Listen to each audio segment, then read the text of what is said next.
Estou aqui a falar para o ar enquanto espero que o ovo coza para o meu almoço. Eu sei, é muito fora de série estar a almoçar às 3 da tarde, mas na realidade é muito dentro de série e encaixa com a realidade de estar a almoçar às 3 da tarde. Estou aqui com um chazinho na mão, estou a petiscar umas panquecas no forno que fiz ontem, porque eu adoro inventar, né? Enquanto estou na cozinha. Então eu estou com uma panca de fazer panqueca com batata doce. Então, a questão é que, mesmo que existam farinhas de batata doce, eu não me posso esquecer que essas farinhas são, na realidade, misturas. Então eu tenho que me governar e colocar outras farinhas que sejam possíveis aliadas nas panquecas. Eu fiz a mistura ontem, coloquei na frigideira, diferente da máquina do waffle, porque decidi dar um descanso. Só que a panqueca não ficou como eu estava à espera, não ficou sólida, não ficou trancada, ficou assim um bocadinho molinha. Então, para cozer melhor a panqueca e deixá-la mais firme, eu decidi colocá-la no forno. Então são panquecas no forno. E eu estou aqui a picá-las enquanto preparo o meu almoço. O almoço mais rápido, básico, simples que existe, que é batata cozida, que já estava cozida, ervilhas, grão de bico, ovos. E é isto. E está perfeito. Saudações ao ouvinte do podcast. Como é que tu estás desde a última vez em que nos encontramos? O meu nome é Caroline Ramos. Hoje é dia 28 de dezembro de 2022. São de momento 15h59 e seja bem-vindo ou bem-vinda a mais um episódio do Congresso Botânico. Faz algum tempo que eu não gravo, é verdade. Devo a muitas situações, não é? Uma delas é, obviamente, o facto da casa estar sempre cheia, portanto, se uma pessoa não está a trabalhar, está a outra, então a casa nunca fica totalmente vazia. Hoje, por sorte, a casa está vazia, está só para mim, e como também estou assim com uns problemas com o carro, então não tenho tido o meu estúdio disponível, mas nada me impede, na realidade, de descer, entrar no carro e gravar para o podcast. Só que, enfim, a preguiça é maior, admito, e eu deixo-me levar pela preguiça imensas vezes, mas não faz mal, faz parte, é só aceitar. Até estava a considerar voltar a gravar apenas em janeiro, porque eu tenho 1001 planos para o próximo ano. Óbvio que não vou aqui revelar quais é que são os planos, porque eu quero que pelo menos 3 ou 4 se realizem, para eu depois começar a partilhar mais e, sei lá, dinamizar uma beca o que está dentro da minha cabeça, expelir o que está dentro da minha cabeça. Só que eu estou a sentir-me super fixe hoje, embora tenha acordado bué cedo, porque tinha um compromisso com uma das minhas tias. Fomos ali tratar de umas burocracias quaisquer e, goddamn, foram só responsabilidades que caíram em cima do meu nome, mas aceito-as, não faz mal. Daqui a uns tempos também partilho qual é que foi a responsabilidade que me veio parar às mãos. Acordei bué da cedo e estava um nevoeiro de filme. Estás a ver aqueles filmes de mistério, terror psicológico, horror, em que o ambiente é sempre modelado por nevoeiro, frio, um vento desgraçado que arranca com a pele, o sol, nem um sinalzinho dele. Acabei de meter os dedos dentro do chá, what the fuck. Estava num tempo desses. Eram 8 e tal da manhã, 9 quando eu saí de casa, na realidade. E consoante eu fui andando, eu fui tipo observando o que estava à minha volta, né, como vem, senão ainda sou atropelada por uma bicicleta e não quero nada. E comecei a tirar fotos. Comecei a tirar fotos daquilo que me pareceu mais interessante, começando por uma teia de areia, com um filtro que o meu telemóvel disponibiliza. E eu acho que finalmente consegui encontrar o meu estilo de fotografia, mesmo sendo com o uso e auxílio de um filtro. Porque, come on, ninguém me vai dizer que os grandes fotógrafos não utilizam filtros, mais não sejam filtros desenvolvidos por eles para que as fotos não fiquem mais bonitas. Tipo, não me venham com essas tretas porque isso não existe. A máquina em si pode ser muito boa e de uma qualidade exemplar, mas com toda a certeza há sempre um retoquezito, por isso não me venham com bullshits, ok? E o meu telemóvel até que tem filtros muito fixes e eu descobri, tipo, um deles e fiquei toda contente porque ele faz uma seleção e uma alteração de cores muito bonita e que dá assim um ar super profissional e modéstia à parte, eu tiro boas fotos. Por isso, juntando a estas funcionalidades, as fotos de hoje ficaram lindas. E com o nevoeiro deu aquela ambiência misteriosa e muito inspiradora para escrever, inclusive. Até decidi que acho que a partir de agora vou começar a escrever contos, porque hão de me ajudar. Hão de me ajudar para desenvolver romances maiores, além daquilo que já desenvolvi, porque na realidade o livro que eu publiquei tem mais cara de crónica do que propriamente de romance, e eu quero mesmo desenvolver um romance, vai ter romance lá dentro, mas romance enquanto género narrativo, e eu acho que começar por contos vai-me ajudar bem. Eu tenho boas ideias espalhadas no meu disco externo, e eu quero pegar nisso e dar-lhes o foco que merecem. Então, acordei bué da cedo. Porquê que isto está a queimar? Acordei bué da cedo. Fui tratar da minha vida. Fiz um total de 40 minutos numa caminhada. Depois vim para casa, tomei o pequeno almoço, porque eu não tinha comido antes de sair de casa. Comi uma maçãzinha. Comecei a ver os últimos episódios de Alice in Borderland.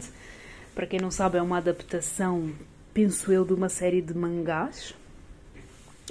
É uma série japonesa em que basicamente os primeiros minutos do primeiro episódio dão logo a entender o que é que está a acontecer, apesar de só com o passar dos episódios é que percebemos o que é que está a acontecer, embora não saibamos de todo o que é que está a acontecer. Soou confuso? Exatamente. É esta a vibe da série. Basicamente, 3 amigos fazem ali umas macaquices no meio da rua. Tipo, eles não são rebeldes nem nada, mas eles estão ali a celebrar a vida no meio da rua e o quê? E 3 ou 4 polícias, ou 2, não sei, já não me lembro, começam a correr atrás deles. E eles escondem-se numa casa de banho pública, da estação de comboios ou metros ou whatever. Uma estação ali qualquer em Shibuya. Só que numa questão de minutos, ou dias, ou anos, ou horas, ou o que quer que seja, eles são transportados para outro mundo, um mundo em que toda a população de Shibuya, pelo menos, ou Tóquio, não sei se, enfim, não me vou envolver aqui em questões geográficas, senão vai ser ganda flop, mas toda a população daquela zona desaparece, principalmente no centro, porque eles estavam no centro da cidade. Além disso, além de todas as pessoas desaparecerem, eles de repente são convidados / obrigados / condicionados a participar em jogos bem aleatórios. Eles fazem a inscrição através do telemóvel, que é facultado pelos criadores dos jogos. Assim que eles pegam no telemóvel e carregam lá no botão qualquer, é apresentado o tipo de jogo, a dificuldade do jogo, e eles têm que conseguir ganhar, porque se eles não ganharem, eles morrem. Eu não consegui perceber ainda se eles se recusarem a jogar, se eles morrem na mesma, mas eu acho que sim, porque consoante a dificuldade do jogo, que é exposto através do número de cartas, é porque é assim que eles se organizam. Tipo, cada carta representa um nível de dificuldade e cada símbolo da carta representa a natureza do jogo. Ou seja, se é um jogo que mexe com o emocional, se é um jogo mais mental, se é um jogo mais físico e assim sucessivamente.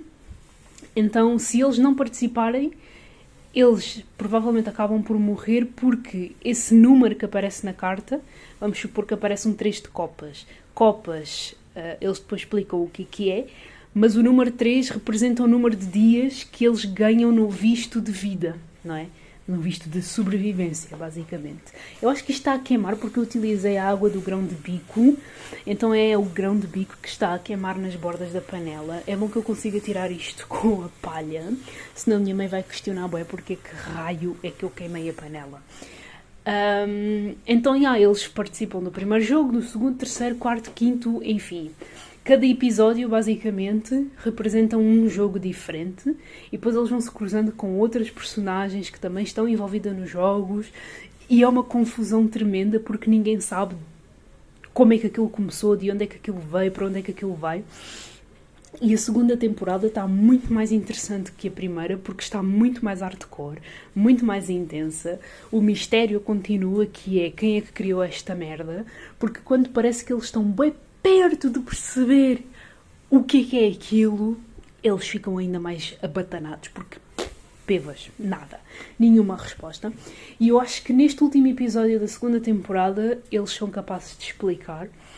Se bem que há ali umas coisas que aconteceram que eu não gostei nada, porque uma das minhas personagens favoritas morreu por causa da personagem que é a principal, mas eu não gosto nada, porque faz parte ali de um romancezinho que, enfim, é um romancezinho clichê, bué água com açúcar. Mas enfim, eu estava a falar da série porque eu cheguei da caminhada, estava a comer enquanto via a série. Entretanto, a casa ficou super vazia e eu decidi treinar. Eu ultimamente tenho feito treinos através do YouTube. Era uma rotina que eu tinha antes do ginásio, mas agora estou a ver se consigo implementar para aumentar ainda mais a frequência dos treinos. Então tenho feito os treinos da Grow with Joe, que é Joe.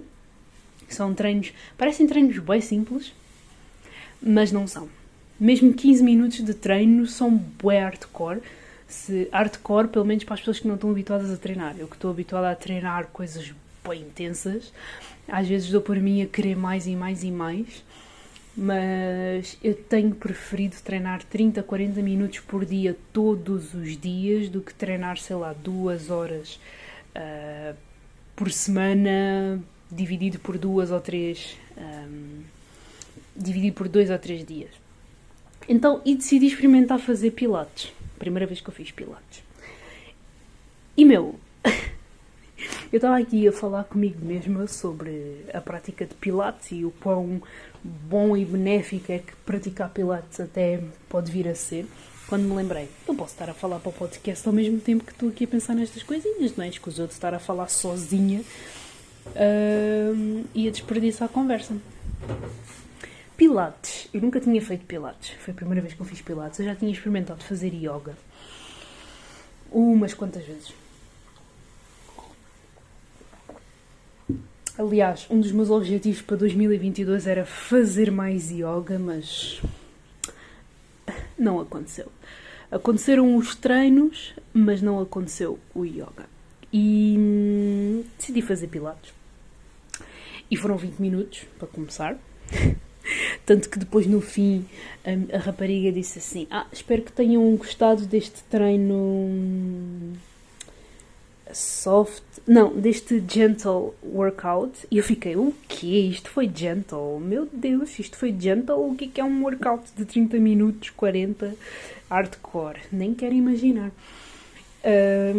Mas eu com estes 20 minutos eu consegui perceber os benefícios e o porquê de muita gente gostar de praticar pilates em vez de praticar musculação. Porque basicamente ambos ativam os músculos, principalmente aqui os músculos da barriga, e para mim isso vai ser bué da fixe, porque por muitos treinos que eu já tenha feito, eu continuo a ser bué fraquinha dos abdominais. Então vai ser bué bom para mim praticar uma cena, soft em relação à musculação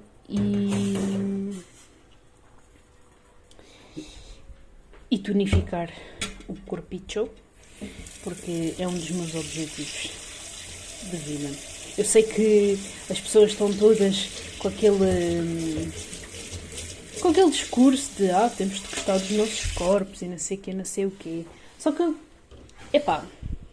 mais vale admitir do que estar aqui na brincadeira, com a minha mente, porque não compensa nada eu estar a fingir que desgosto do meu corpo quando ele está em determinadas circunstâncias. Mas vale eu admitir que prefiro que ele esteja de outra forma, embora eu aceite que ele seja assim. Porque uma coisa é não aceitar como o corpo seja assim e ir contra essa natureza. Outra coisa completamente diferente é eu aceitar que o meu corpo é assim e querer que ele seja de outra forma porque eu olho-me ao espelho e... não gosto daquilo que vejo. Eu quero transformá-lo, eu quero melhorá-lo. Portanto, lidar com o corpo é uma beca tricky. E também é um bocado... É contrassensual eu ter dito no início do episódio que eu estou-me a sentir super bem, quando antes do treino eu estava a ter uma espécie de crise de identidade e ter partilhado essa mesma crise com a Sofia. Olha que engraçado. Porque o meu período está a descer. O meu corpo, o meu cérebro, enfim, está tudo a receber o sinal de que o útero vai começar a descamar. E é muito engraçado porque eu acho que o último episódio que eu gravei eu também estava menstruada. Então eu acho que é esta a agenda. Sempre que eu estiver a menstruar eu vou gravar para o podcast. Eu estava a partilhar com a Sofia que me estou a sentir bem mal porque eu estou bem inchada.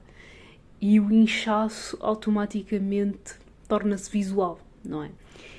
E eu que ainda não ultrapassei esta coisa de estar constantemente a olhar-me ao espelho e a avaliar se estou gorda, se estou mais magra, se estou com músculo, se não estou, se está saliente, se não está. Como eu ainda não ultrapassei isto, eu fico constantemente a olhar-me ao espelho e a medir, não é?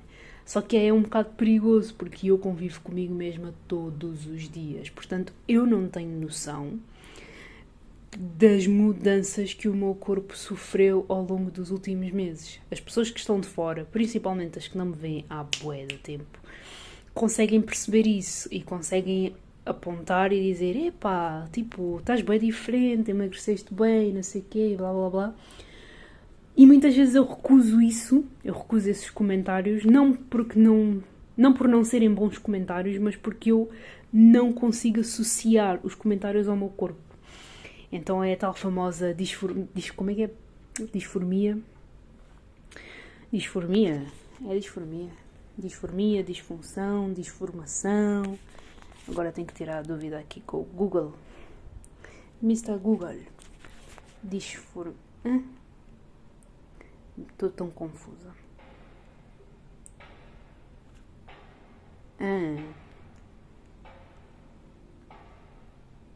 Dismorfia. Dismorfia corporal.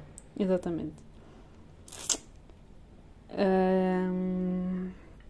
A dismorfia corporal é um transtorno psicológico em que existe preocupação excessiva pelo corpo, fazendo com que a pessoa sobrevalorize pequenas imperfeições ou imagine essas imperfeições, resultando num impacto muito negativo para a sua autoestima, além de afetar sua vida no trabalho, escola e no convívio com amigos e familiares.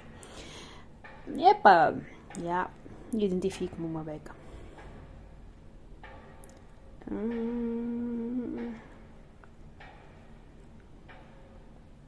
Os sinais e sintomas são ter baixa autoestima, demonstrar preocupação excessiva com determinadas partes do corpo, que no meu caso é a zona da barriga e das costas, e aqui uma gordurinha do pescoço.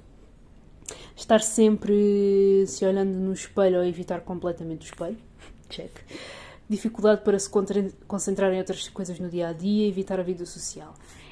Estes dois últimos pontos já não são tão presentes nos dias de hoje, mas antes afetavam-me realmente bastante. Eu sei que muitas vezes deixei de sair de casa, por exemplo, porque a rotina de ter de me vestir para sair de casa, para me movimentar na realidade, era muito penoso. Porque eu pensava, fogo pá, agora vou ter que me vestir. E se eu vou ter que me vestir, eu vou ter que enfrentar este corpo. E se eu tenho que enfrentar este corpo, eu vou me sentir super mal. Então mais vale não sair. E sair também tinha outras implicações porque envolvia vida social. E o que é que para mim era sinónimo de vida social? Era ter pessoas a julgarem mentalmente, era ter as pessoas a apontarem-me o dedo, era ter pessoas a gozarem comigo, era ter pessoas a comentar constantemente o meu corpo. Então eu evitava. Então pode-se dizer que eu desenvolvi, não é? Dismorfia corporal desde muito cedo e agora estou aos pouquitos a ultrapassar isso, só que não na totalidade, não é? Eu sei que eu tive uma fase este ano em que eu estava fisicamente muito bem, estava mesmo bem, e eu sei que estava bem porque eu tenho fotos dessa altura e comparando com agora, mas também é um bocado perigoso estar a dizer isto, né? Vindo de uma pessoa que sofre um pouco desta obsessão pelo corpo, mas é visualmente perceptível que eu, durante o verão, tive ali uma fase em que eu estava bem, eu estava bem ok, e na altura, na minha cabeça, eu não estava ok. Eu precisava de mais, eu precisava de perder mais barriga, e precisava de perder mais gordura, e precisava de exercitar mais, e precisava de potencializar mais a minha alimentação, porque não estava bom o suficiente. E uma das coisas que me assusta é realmente obter um corpo que eu imagino, não é? Ou seja, um corpo maioritariamente musculado e não com muita gordura, mas mantendo um nível saudável de gordura, porque a gordura na realidade ajuda a proteger os músculos, só que em excesso não faz bem. Obviamente, eu acho que isto é de conhecimento público e comum. Eu tenho muito receio de realmente conseguir modelar o meu corpo como eu quero. Óbvio que não vai ficar com a forma exata que a minha mente projeta, porque genética. E mesmo assim achar que não é o suficiente. Eu tenho muito receio dessa merda. De facto tenho, porque eu estive muito consciente este ano de como é que eu progredi imenso e ainda assim fui-me colocando para baixo, porque eu precisava de fazer mais. Eu tive esse primeiro vislumbre quando eu atingi o meu peso ideal. Aliás, quando eu estive abaixo do meu peso ideal, porque o meu peso ideal, tendo em conta a minha altura, são 75 kg. Eu, de momento, estou com 77 e eu já cheguei aos 72. E aposto que estes 72 coincidem com este mesmo corpo que eu acabei de descrever do verão. Eu cheguei aos 72 e adivinha só o que é que o meu cérebro esteve constantemente a fazer. O meu cérebro esteve constantemente a dizer-me que não, agora estás no teu peso ideal, mas o teu corpo continua a ser um corpo gordo. E isto é muito fodido porque as pessoas que estão à minha volta e que me conhecem há imenso tempo sabem exatamente o corpo que eu tinha. E mesmo eu tenho noção, eu vejo fotos antigas e penso, caralho, eu estava assim... Não julgando o meu corpo, mas ficando realmente surpresa, porque é um choque perceber que eu já não tenho nada a ver com o meu eu do passado e nem preciso de remontar a 10 anos, basta tipo 5, basta 3 na realidade, bastam 3 anos. E, epá... What the fuck, meu? Eu mudei para caraças. Eu fiquei completamente transformada. Eu visto roupas que antigamente jamais me passariam pela cabeça. E não que sejam roupas mega ousadas, mas o simples facto de eu vestir roupa justa, quando eu sentia uma agonia e um pânico de vestir roupa justa, porque vestir roupa justa implicava mostrar as minhas gorduras... O facto de eu fazer isto é um grandíssimo de um progresso. Aliás, eu fiquei tão... Eu transformei-me tanto nesse aspecto que eu raramente uso roupas largas. Se uso roupas largas é dentro de casa. E agora no inverno, porque não há outra solução, porque todas as roupas de inverno que eu tenho são da altura em que eu vestia, sei lá, o XL ou o 3XL ou o que quer que seja. Eu estou, para tu teres assim um bocadinho de noção, se bem que não dá para ter esta noção consoante as marcas das roupas, mas o meu corpo está entre um S e um L, basicamente. Dependendo da blusa, dependendo do corte, dependendo da marca. Estou entre um S e um L. Para mim também foi bastante revelador e assustador e what the fuck quando eu vi uma das etiquetas de uma das blusas que eu mais gosto de utilizar no verão e dei-me conta de que aquilo é um S. E fiquei do género, como assim eu estou a vestir um S? What the fuck? Eu estou a vestir um S. Ou mesmo calças. Às vezes vai do 38 para o 40, ou mesmo para o 42, lá está, dependendo do corte. E isto dos números e das letras e dos tamanhos é muito fodido. Ainda hoje deram-me um par de calças e eu experimentei e serviu-me, e por acaso estava mesmo a precisar de uma espécie de ganga preta. E quando eu fui ver a etiqueta, a pensar, epá, isto é um 40, porque eu sou uma miúpe e mesmo com óculos há certas coisas que não são evidentes. Eu fui ver bem a etiqueta e o número da etiqueta é um 46. A questão é que, não que eu esteja a vestir um 46, o tamanho naquela loja, o padrão, né? O número 46 naquela loja em específico é uma coisa super pequenina.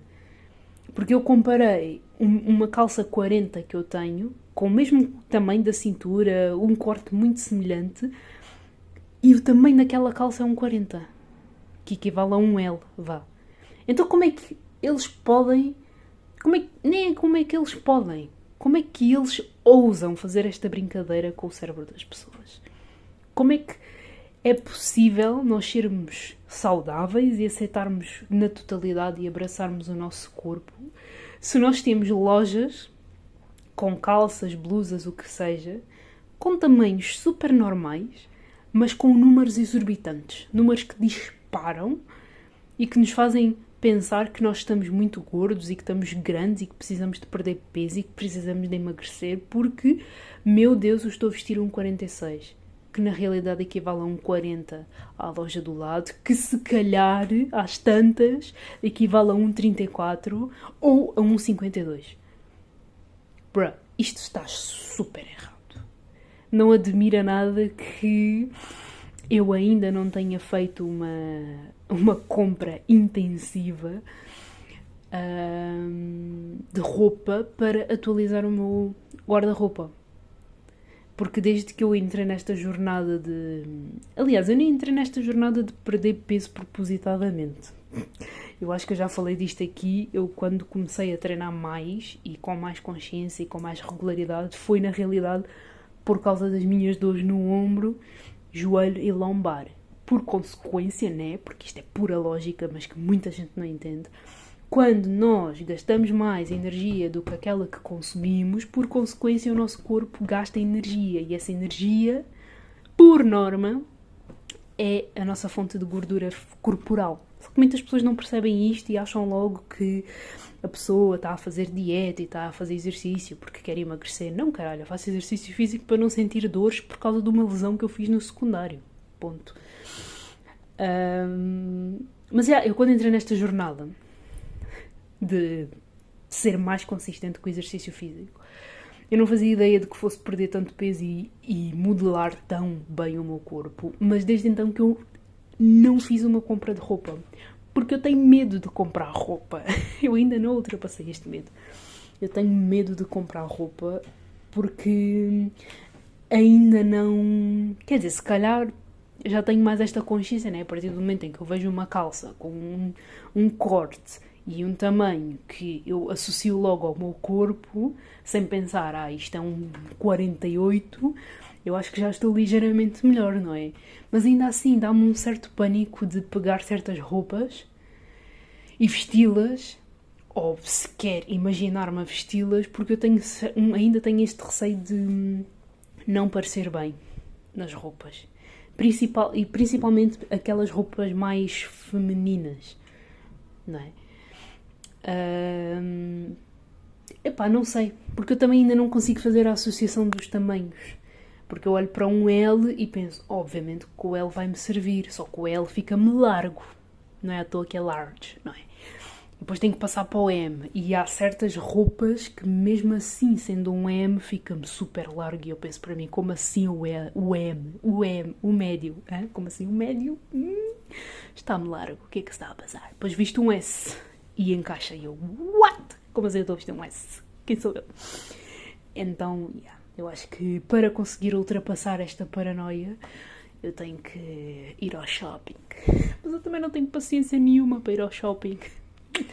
Portanto, eu não tenho problemas nenhuns em usar roupa em segunda mão, pelo contrário. Muitas das roupas pequenas, que eu tenho no guarda-roupa foram roupas dadas, tanto pela minha mãe como por outras pessoas da família.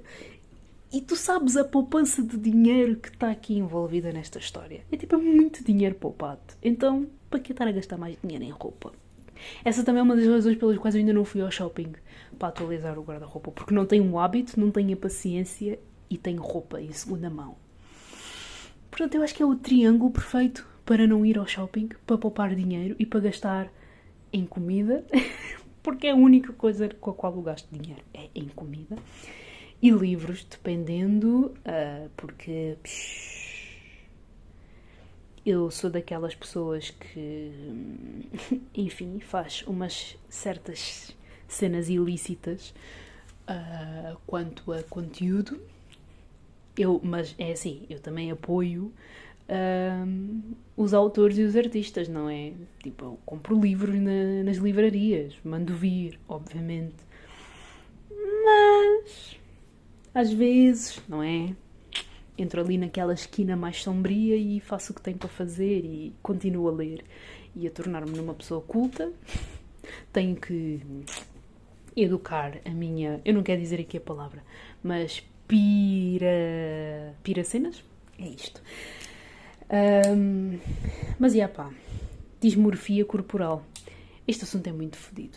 É muito fodido e eu sinto que, apesar de já se falar mais abertamente sobre a questão do corpo, ainda há esta cultura subentendida de que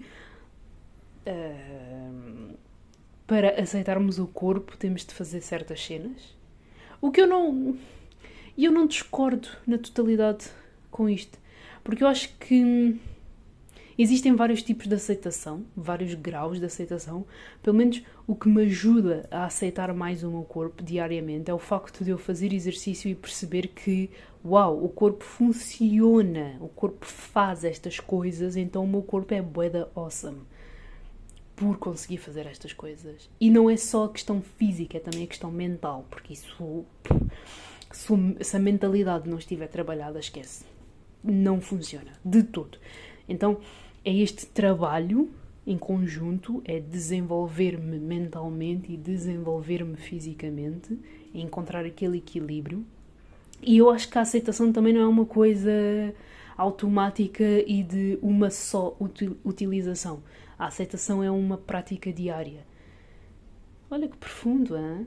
Se eu não escrevesse e se não fosse poeta, até diria que parecia assim uma poetazinha do século XXI. Mas é bem isto. A aceitação é uma prática diária. Não é, aceitei o meu corpo. Boa, agora posso ir vestir a roupa que eu quiser e comer os gelados que eu quiser e os hambúrgueres e as saladas porque já aceitei o meu corpo e foda-se. E nos outros dias estar ali a ignorar esta prática porque, pelo menos para mim, é uma aceitação diária. É acordar todos os dias e pensar, foda-se, dói-me para caralho o ombro porque eu fiz um movimento que não deveria, ou finalmente as dores passaram, então bada fixe. Portei-me bastante bem com a alimentação porque isto é muito interessante. Eu não tenho estudos nenhuns de nutrição. Aliás, eu sou licenciada em arquitetura. Eu acho que a arquitetura não tem nada a ver com nutrição. É a comida da mente e das cidades. Mas tem sido bem engraçado dar-me conta de como é que certos hábitos alimentares impactam também as dores que temos, o bem-estar que sentimos, o nosso psicológico. Portanto, seguir uma alimentação muitas vezes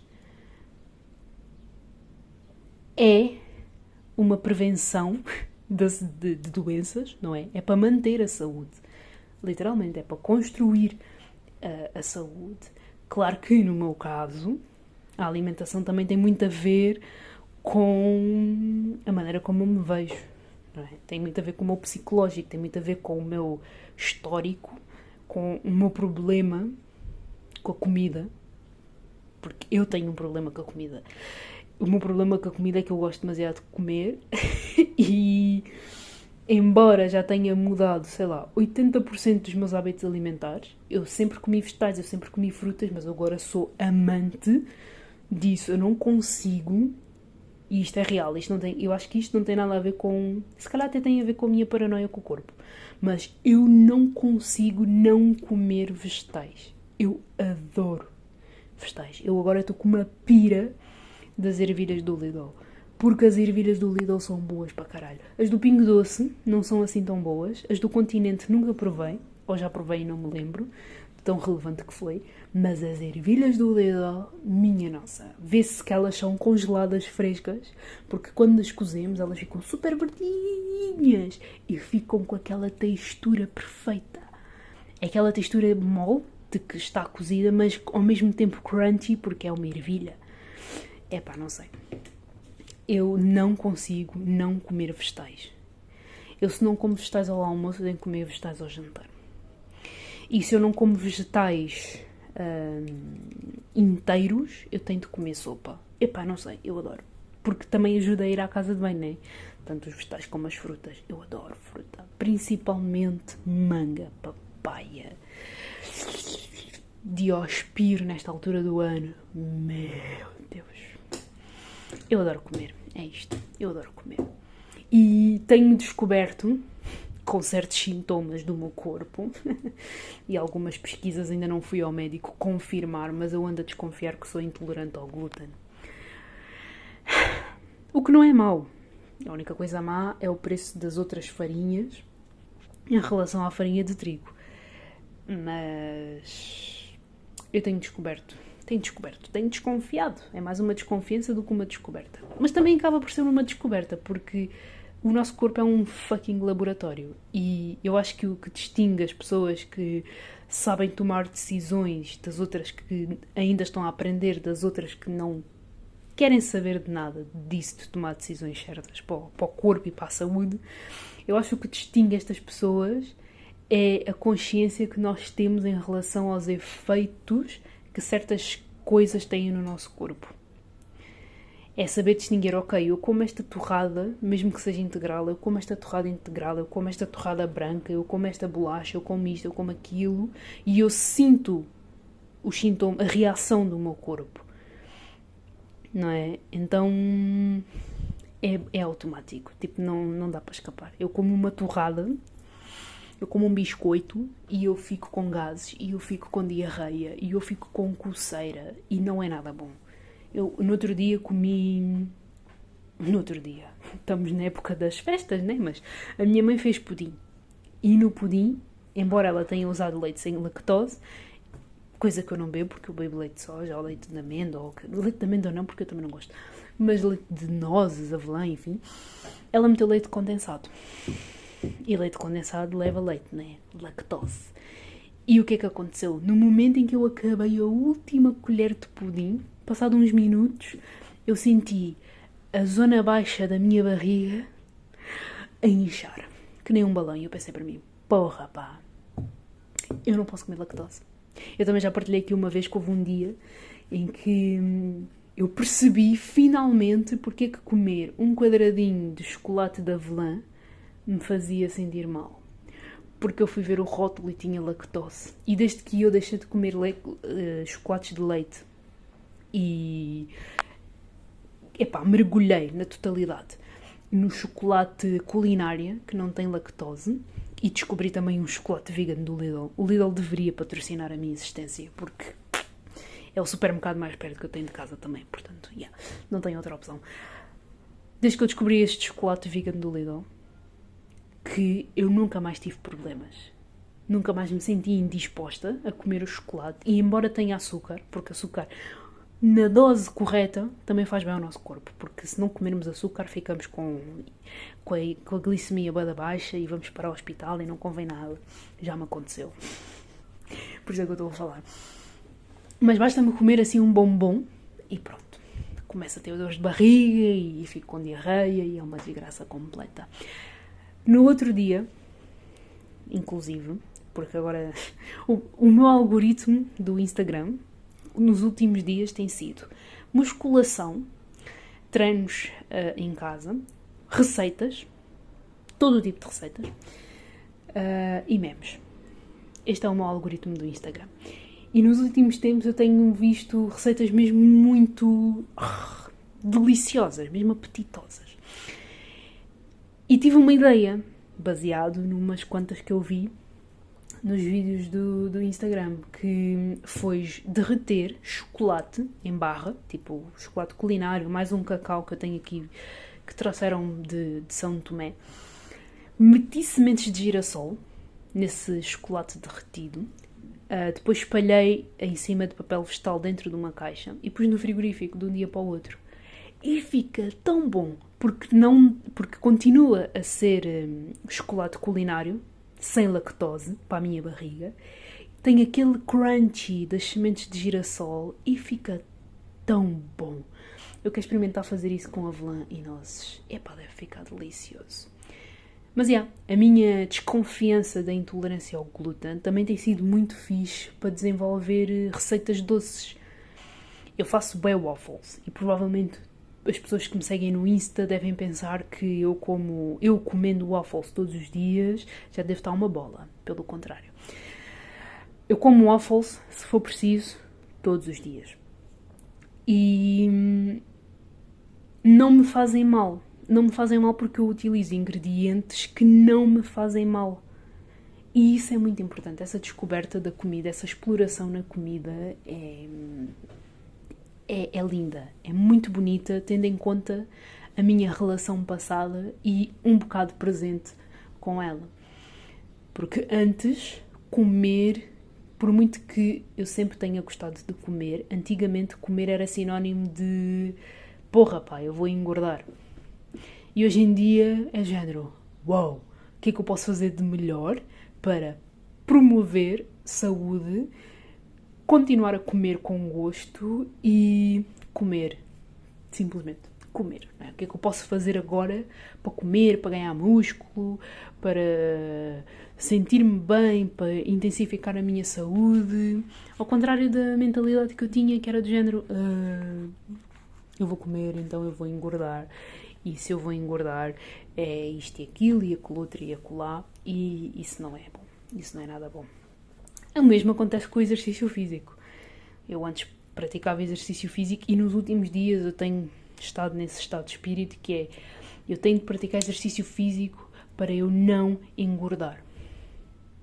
Eu estou com esse mindset. Eu confesso que neste momento eu estou no meio entre esse mindset de eu tenho que treinar porque eu não quero engordar versus eu quero treinar para eu manter os músculos que ganhei nos últimos meses, para ganhar ainda mais músculo, para tonificar e para não ter dores, obviamente, e para dormir melhor ao final do dia.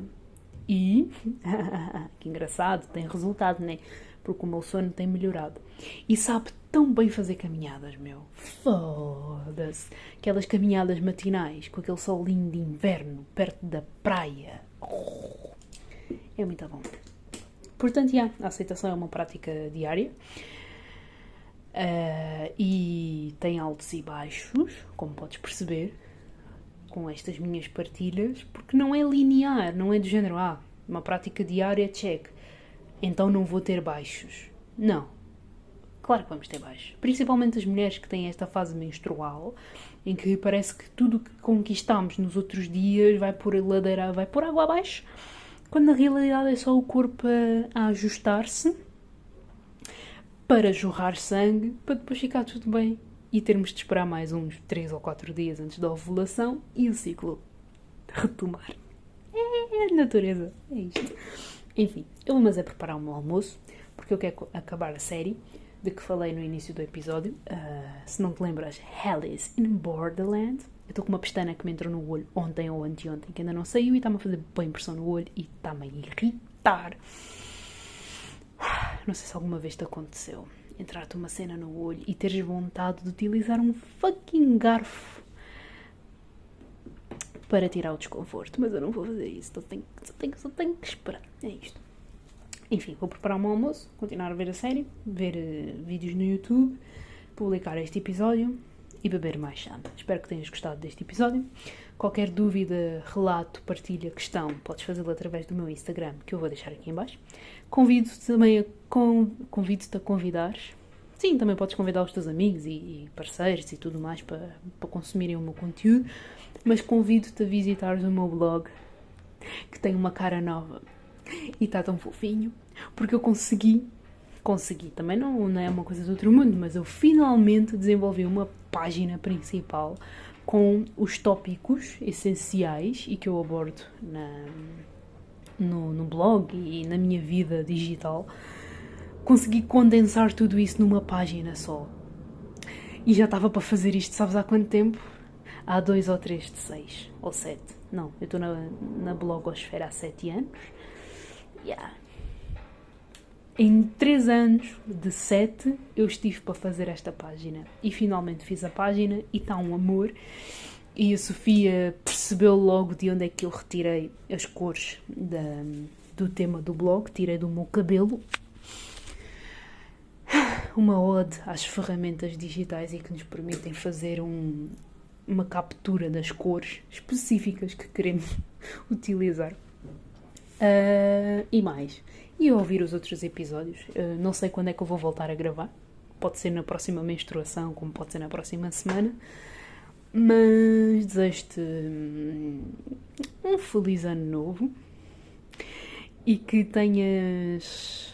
Como é que eu hei de dizer? As forças necessárias e adequadas para ir atrás dos teus objetivos, sejam eles quais forem. Pode ser a coisa mais pequena e insignificante para os outros, mas o que importa é que seja significante para ti. E com isto eu vou terminar o episódio. Oh my god! Beijinhos e abraços. Vemo-nos por aí.